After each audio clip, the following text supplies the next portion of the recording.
Hi, my name is Shashwat and I'm a rising senior at American High School. And for my final milestone, I essentially ordered new parts such as the Flora BLE module and a new accelerometer that was sewable so I could create a wearable wristband that fully functions.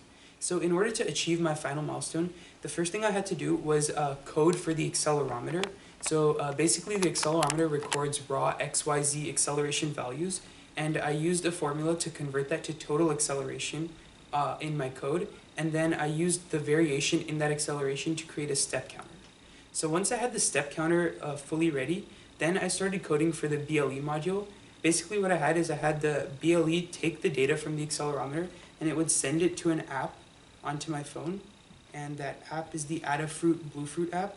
So basically what happens is when I plug the battery in, right over here, the entire device turns on, as you can see with the lights, and what ends up happening is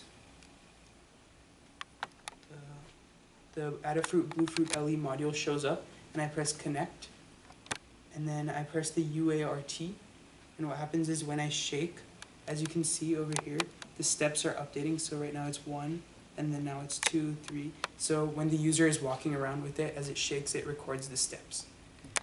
So in achieving my final milestone, I had a number of issues. First of all, I had an issue with learning how to code and fully understand the new parts that I ordered.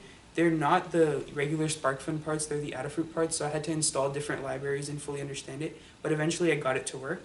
And another issue that I had was with the conductive thread that I used.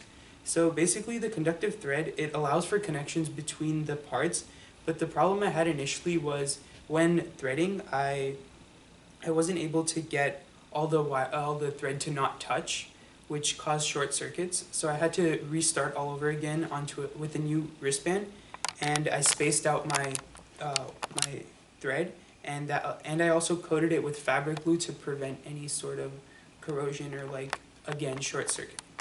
And overall, I think this project was extremely interesting and fun to work on. And for potential modifications, I'm thinking of adding in an LCD display, and I also want to add in a heart rate sensor to detect heart rate variability to eventually analyze stress for the user. Thank you.